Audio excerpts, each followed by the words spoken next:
오늘은 숫자로 보는 시장입니다. 오늘의 숫자는 1,400인데요. 환율 1,400에 대한 우려감이 다시 재점화되고 있습니다. 오늘 우리 증시가 약세를 보였던 것도 달러 강세의 영향도 배제할 수 없을 것 같은데요. 단순히 한국만의 이야기는 아닌 것 같거든요. 엔화나 위안화의 약세도 나오고 있다고요?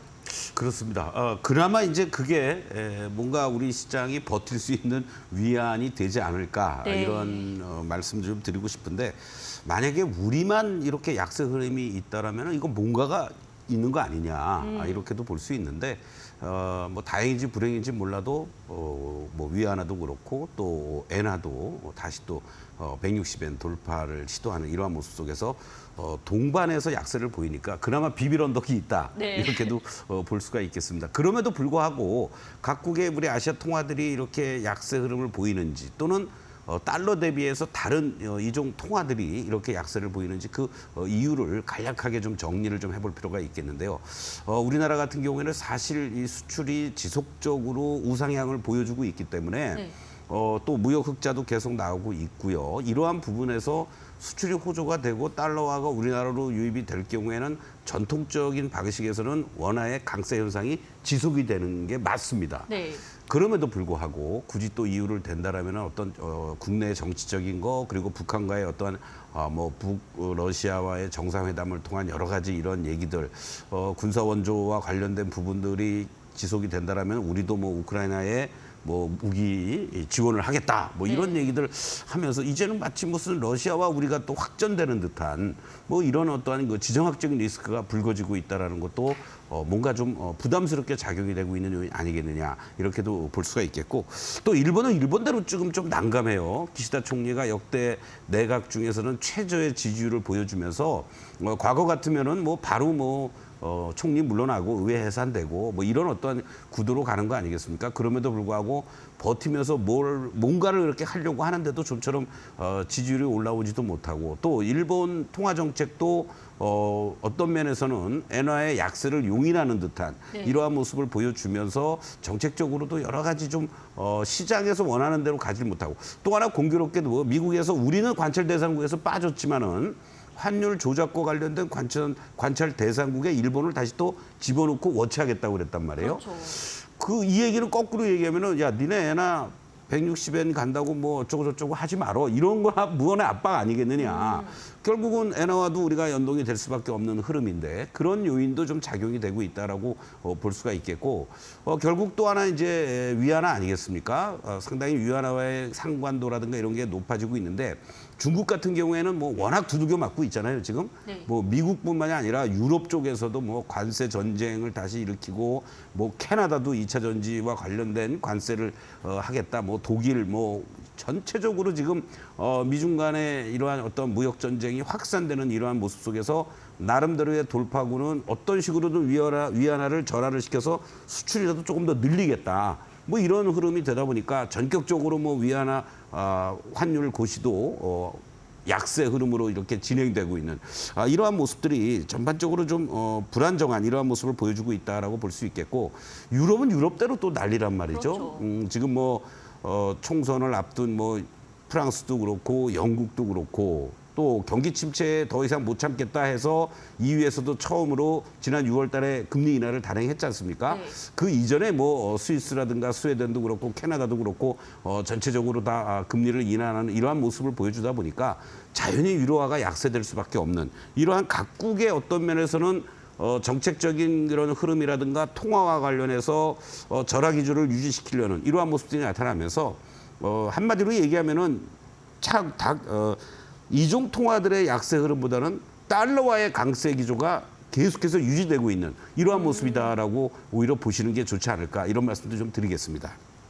네, 정치적인 리스크 등으로 인해서 엔화, 유로화가 약세를 보이고 있는 것 같은데요. 그렇다면 프랑스 총선과 영국 총선도 현재 앞두고 있는 상황이잖아요. 이 총선 결과에 따라서 이 약세 현상이 더 심화될 수도 있을까요? 그럴 가능성도 지금 높다라고 보는 네. 거죠. 뭐 우리나라의 뭐 총선이라든가 뭐 대선도 걱정하기가 쉽지가 않은데 뭐 프랑스라든가 영국의 총선을 앞둔 상태 속에서 뭐 제가 뭐 어떻게 알겠습니까? 그렇죠. 다만 이제 그런 쪽에 대해서도 계속 관심을 갖고 뭐 공중파라든가 유튜브 여러 지상 매체들을 통해서 내용들을 제 나름대로 내피셜로 파악을 해 보면은 일단은 프랑스 같은 경우에는 이제 30일 날 1차 투표를 하고 7월 7일인가요? 결선 투표를 한다고 그래요. 네.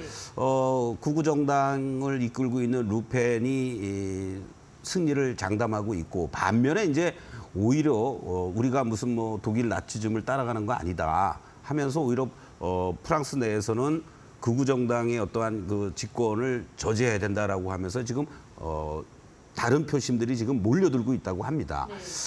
근데 지난주에 이제 이런 얘기가 있었어요. 이 극우 정당을 이끌고 있는 르펜이라는 총수가 제도를 존중하겠다. 네. 그리고 대통령의 임기에 대해서 뭐 왈가왈부 안 하겠다.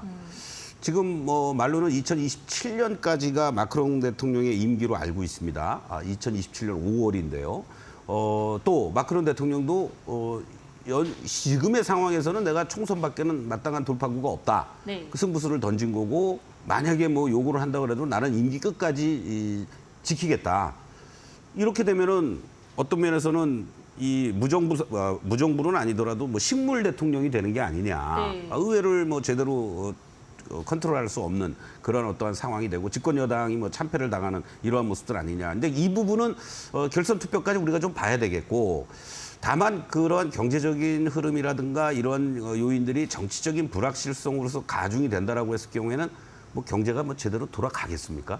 그렇죠? 예, 그리고 또 일부에서는 뭐 우리가 영국이 엑시트 했던 것처럼 유로 EU에서도 프랑스도 우리 탈퇴하자. 네. 일부에서는 이런 얘기까지 나오고 있단 말이죠. 그러니까 불확실성이 증대가 될 가능성이 높다라는 거고 또 영국도 7월 4일 날 총선을 하죠. 네. 뭐 여기는 뭐 보수당이 참패될 것으로 예상이 되고 있는 가운데 노동당에서는 이제 경제 회복을 제1 가치로 내겠다 이런 얘기들을 하고 있는데 파운드화가 사실은 뭐 유로존에서 탈퇴하고 나서 명성을 좀 쉽게 되찾을 줄 알았더니 여전히 지지부진한 모습을 보이고 있단 말이에요.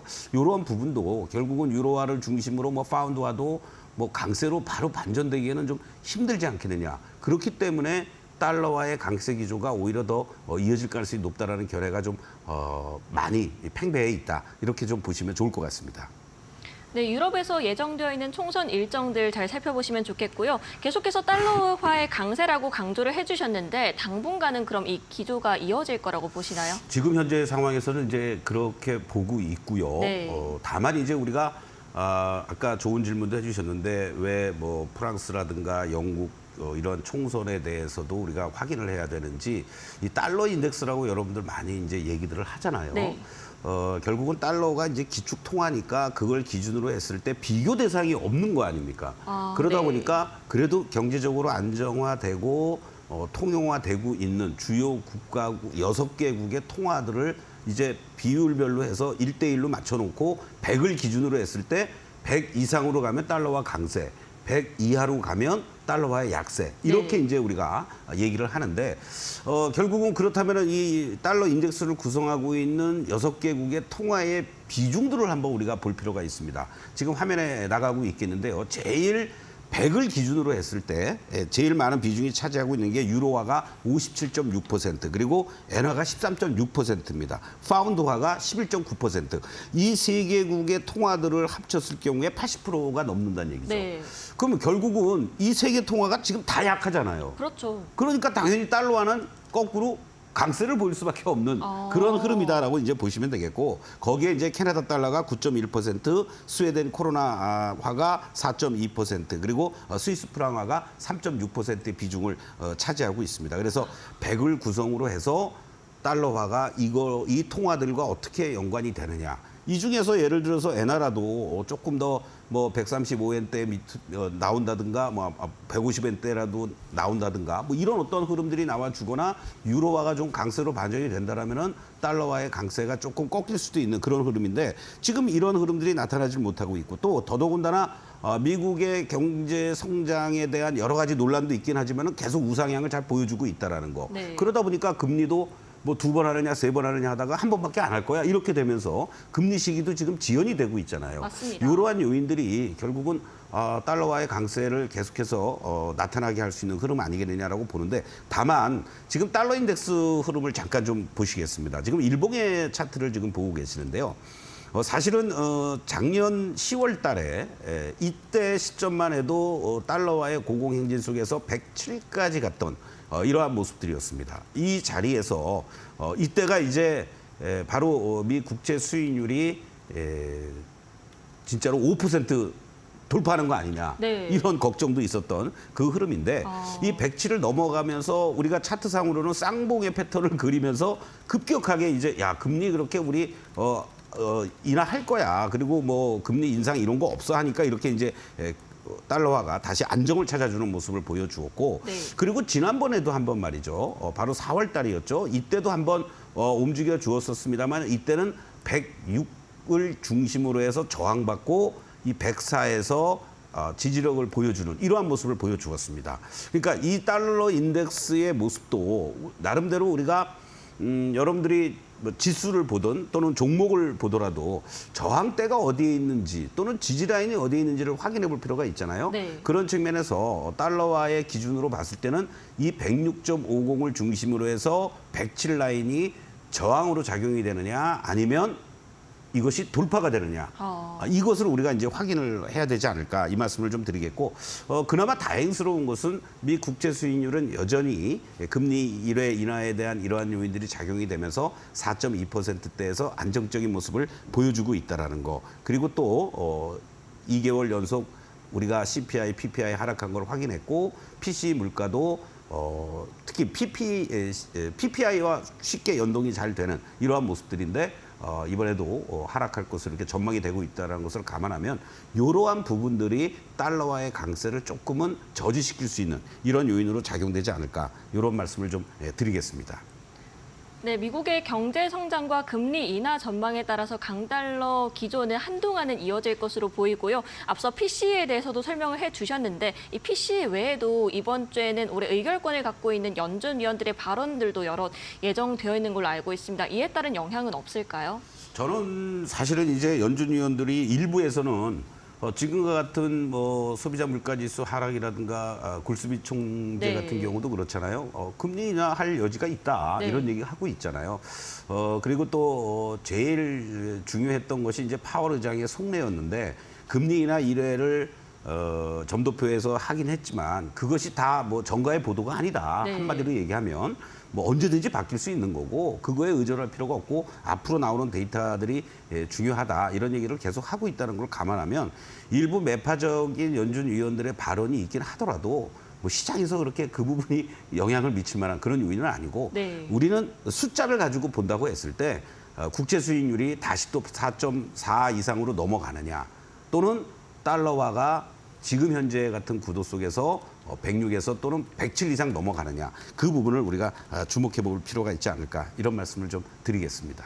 네, 달러 인덱스와 미 국채 금리 주목해 보시면 좋을 것 같습니다. 오늘 선현물 시장에서 외국인의 매도 물량이 강하게 나왔는데요. 아무래도 환율 이야기가 나오면 이 외국인의 수급이 함께 이야기가 나올 수밖에 없는 것 같습니다. 그리고 앞으로 관련해서 삼성전자 전략은 또 어떻게 가져가면 좋을까요? 네, 이 삼성전자와 관련해서는 지난주에 제가 1차, 2차 목표까지 제시해 드렸죠. 네, 맞습니다. 잠시 후에 그 부분을 좀 말씀을 드리고, 환율을 그러면 우리가 엔화도 약세, 위안화도 약세인데 우리 환율도 이거 잘못하면 1,400원 넘어가는 거 아니야라는 걱정을 하실 수도 있어요. 네. 바로 이 세 국가들의 환율 상대 비교 차트를 여러분들 한번 잠깐 좀 보시도록 하겠습니다. 이게 어떻게 설명하냐면은 달러로 환산을 했을 때 현재 시점에서만 놓고 봤을 때 우리 이 빨간색이 이 원달러 환율의 동향이 되겠습니다. 그리고 파란색이 바로 엔화의 동향인데요. 현재 모습만 놓고 보면은 이제 가장 최근으로 한번 이렇게 볼까요? 자, 6개월 단위의 모습들로 우리가 이제 환산해서 한번 좀 보시도록 하는데, 엔화보다도 우리의 절하폭이 상대적으로 적습니다. 그렇죠? 네. 밑에 있다는 얘기죠. 그리고 지난 3월 달에도 엔화는 이렇게 강세를 돌리는 듯 했다가 일순간에 치고 올라가는 이러한 모습들 나오고, 위안화는 위안화대로 여기서 절하를 하고는 있지만은 이러한 모습들을 보여주면서 아직은 본격적으로 더 절하되는 이러한 모습들은 없다라는 거죠. 이러한 측면으로 감안해서 보면 결국은 우리의 환율은 엔화와 같이 동행을 해줄 가능성이 높다라는 거. 그러나 엔화보다도 절하폭이 적다라는 것을 염두에 두신다면 우리 자체가 문제가 있는 게 아니니까 만약에 엔화가 여기서 치고 올라간다.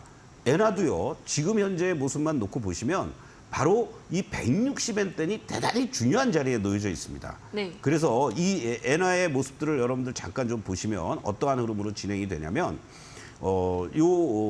엔화가 이 160엔대를 만약에 돌파를 하게 되면 우리도 이번 구간에서 지난번에 크게 한번 흔들렸던 자리가 160.21이었습니다.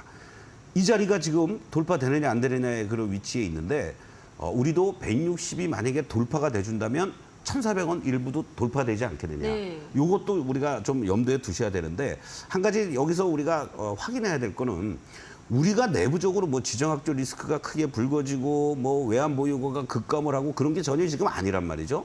이러한 측면에서 엔화가 만약에 160엔이 돌파가 된다라고 하더라도 우리 시장도 1,400원이 넘어갔을 때 외국인들의 어떤 공격적인 매도가 나올 거냐? 그건 저는 아직 아니라고 봅니다.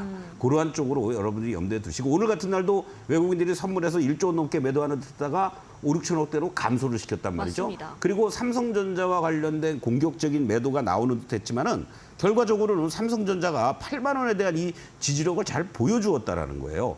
이 부분이 지난번 구간에서 우리가 6월물에서 외국인들이 삼성전자를 가지고 롱숏 전략을 취했는데 오늘도 외국인들은 오히려 삼성전자는 순매수했습니다. 네. 그리고 SK하이닉스로 일부 공격을 했죠. 그런데 오늘 장중에 여러분들 그림을 보십시오.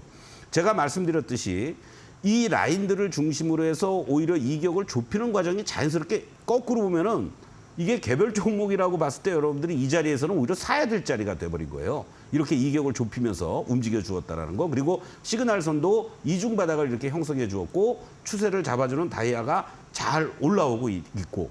그렇다면 여기서 이제 여러분들께 제시해드렸던 이 가격 레인지들이 하나둘씩 지지 라인으로 이제 바뀔 수 있는 그러한 흐름으로 되고 저항의 자리, 이쪽에 있었던 자리들이죠. 이러한 자리들이 이제 어떻게 움직여주느냐. 1차적으로 7만 1,000원에서부터 7만 2,000원을 1차 바닥이라고 강조를 드렸던 거고요. 이 자리가 오면 안 돼요. 그리고 오히려 여러분들께 말씀드렸던 레인지가 7만 8,000원부터 7만 9,000원이 1차 저항이면서 이제 지지선으로 바뀌는 그러한 모습이 나타나는지를 확인해 줄 필요가 있다. 요 점을 여러분들께 말씀을 드리겠고 물론 이 1차보다는 7만 3,000원부터 7만 4,000원의 2차 지지 라인이 있습니다. 지난번에 7만 3,500원까지도 연출됐던 자리인데요. 이 7만 8,000원부터 7만 9,000원에서의 공방을 어떻게 잘 넘어가 주느냐. 이 자리가 대단히 중요한 자리다라고 여러분들 보시면 되겠고 만약에 여기서 또 한번 흔들린다고 하더라도 7만 3,000원부터 7만 4,000원만 잘 지지가 돼준다면 현재 외국인들이 공격적으로 더 나오기는 힘들지 않겠느냐. 그리고 본격적으로 재상승을 거두기 위해서는 말씀드렸던 2차 라인들 이번 구간에서 82,500원이 고점이었죠. 81,000원부터 83,000원 사이가 안착이 돼준다면 이 자리가 되는 겁니다. 그 자리에서 어떤 외국인들의 수급에 이러한 부분들도 염두에 두시고 이 자리가 지지가 되고 안착이 돼준다면 오히려 지수는 추가적인 상승도 가능한 그런 구간으로 진행되지 않겠느냐. 다만 이번 주까지는 아까도 말씀드렸던 여러 가지 이러한 대내외적인 요인들이 작용이 될 수 있고 다음 주에 이제 또 삼성전자의 실적과 관련된 여러 가지 전망들 뭐 긍정적이든 부정적이든 흔들리는 모습들이 나올 수 있기 때문에 조금은 시장이 어떤 저점을 다져주는 과정들 그러한 과정을 이용한 저가 매수 전략이라든가 일부 이익 실현도 병행하는 이러한 변동성을 대비하는 자세가 필요한 구간이다. 다시 한번 강조를 드리겠습니다.